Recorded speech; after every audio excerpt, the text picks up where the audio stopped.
ಇವತ್ತು ಶ್ರೀ ಮಾನ್ಯ ಕುಮಾರಿ ಪ್ರಿಯಾಂಕಾ ಜಾರಕಿಹೊಳಿ ಮೇಡಮ್ ಅವರು ತಮ್ಮ ಲೋಕಸಭಾ ಅನುದಾನದ ಅಡಿಯಲ್ಲಿ ತಾಲೂಕು ಸಾರ್ವಜನಿಕ ಆಸ್ಪತ್ರೆ ಅಥಣಿಗೆ ಸುಮಾರು 2 ಲಕ್ಷ ರು ವೆಚ್ಚದಲ್ಲಿ ಒಂದು ಫ್ಲೋರ್ ಕ್ಲೀನಿಂಗ್ ಮಷೀನನ್ನು ನಮಗೆ ಇವತ್ತು ಹಸ್ತಾಂತರಿಸಿದ್ದಾರೆ. ಸೊ ಈ ಮಷೀನಿಂದ ನಮ್ಮ ಒಂದು ಆಸ್ಪತ್ರೆಯ ಸ್ವಚ್ಛತೆಯನ್ನು ಕಾಪಾಡುವಲ್ಲಿ ಮತ್ತು ರೋಗಿಗಳ ಒಂದು ಆರೋಗ್ಯ ಕಾಪಾಡುವಲ್ಲಿ ನಮಗೆ ತುಂಬ ಒಂದು ಸಹಾಯ ಆಗುತ್ತೆ. ಸೊ ಇವತ್ತು ಈ ಮಷೀನನ್ನು ಇಲ್ಲಿ ನಮಗೆ ಕೊಟ್ಟು ಅದನ್ನು ಯಾವ ಥರ ಯೂಸ್ ಮಾಡಬೇಕು ಅನ್ನೋದು ಒಂದು ಡೆಮೋ ಕೂಡ ಕೊಟ್ಟಿದ್ದಾರೆ.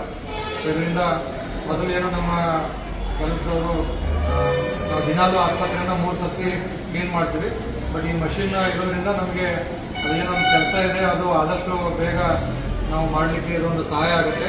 ಸೊ ಆದ್ದರಿಂದ ನಾನು ನಮ್ಮ ತಾಲೂಕು ಆಡಳಿತ ಮತ್ತು ತಾಲೂಕು ಆರೋಗ್ಯ ಇಲಾಖೆ ಮತ್ತು ನಮ್ಮ ಜಿಲ್ಲಾ ಆರೋಗ್ಯ ಇಲಾಖೆ ಮತ್ತು ನಮ್ಮ ಆಸ್ಪತ್ರೆಯ ಎಲ್ಲ ಸಿಬ್ಬಂದಿ ಮತ್ತು ವೈದ್ಯರ ಪರವಾಗಿ ನಾನು ಮೇಡಮ್ ಅವರಿಗೆ ತುಂಬ ಹೃದಯದ ಧನ್ಯವಾದಗಳನ್ನು ಹೇಳ್ತೀನಿ. ಮತ್ತು ಈ ಮಷೀನ್ನ ಇವತ್ತು ನಮಗೆ ಹಸ್ತಾಂತರ ಮಾಡೋದಕ್ಕೆ ನಾನು ಅವರಿಗೆ ಧನ್ಯವಾದ ತಿಳಿಸಿ ನನ್ನ ಮಾತನ್ನು ಇವತ್ತು ನಮ್ಮ ಅಥಣಿ ತಾಲೂಕು ಸಾರ್ವಜನಿಕ ಆಸ್ಪತ್ರೆಗೆ ಒಂದು ಕ್ಲೀನರ್ ಮಿಷನನ್ನು ಮಾನ್ಯ ಸಂಸದರಾದಂಥ ನಮ್ಮ ಚಿಕ್ಕೋಡಿ ಸಂಸದರಾದಂಥ ಮಾನ್ಯ ಪ್ರಿಯಾಂಕಾ ಅಕ್ಕ ಜಾರಕಿಹೊಳಿ ಅವರ ಒಂದು ಅನುದಾನದಲ್ಲಿ ಈ ಮಿಷನನ್ನು ಅಥಣಿ ಮತ್ತು ಕಾಗವಾಡ, ನಿಪ್ಪಾಣಿ ಮತ್ತು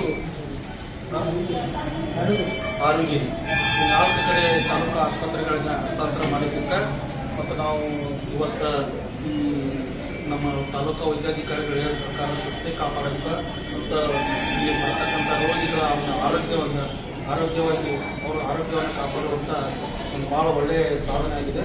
ಇದಕ್ಕೆ ನಾವು ನಮ್ಮ ಅಥಣಿ ಸಾರ್ವಜನಿಕ ಆಸ್ಪತ್ರೆ ಪರವಾಗಿ ಮತ್ತು ತಾಲೂಕಿನ ಪರವಾಗಿ ಮಾನ್ಯ